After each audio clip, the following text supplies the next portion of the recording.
Gusto ko lang pala iparating sa lahat ng mga content creator or mga tiktoker bakit ang laking galit nyo sa mga Bisaya. Ano ba ang aming nagawa? Bakit puro kami sinisisi nyo? Bakit ano ang problema nyo sa aming mga Bisaya? Alam nyo ba na kaming mga Bisaya marunong kami magtagalog? Kayo ba marunong ba kayo magbisaya? Kaya wag nyo kaming sasabihan na bobo kaming mga Bisaya dahil pinaaral kami ng mga magulang namin para matuto, tas sasabihan nyo lang kami na bobo. Baka kayo English at Tagalog lang alam nyo, kami kahit Muslim pa yan or Waray or Tagalog or English or Ilonggo or anong tribo pa yan, kaya namin yan dinadamay nyo mga Bisaya para magka-views lang kayo. Wag ganyan, dapat maging patas lang kayo, pareho tayong mga Pilipino, kaya magkaisa lang tayo. Salamat.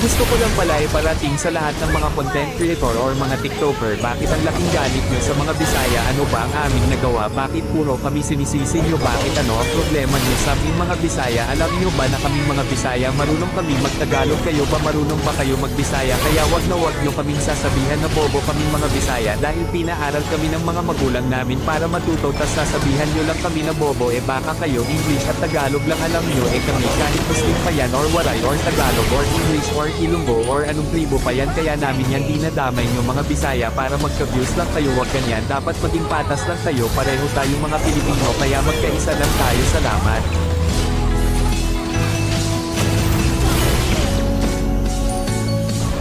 I am not human, but something.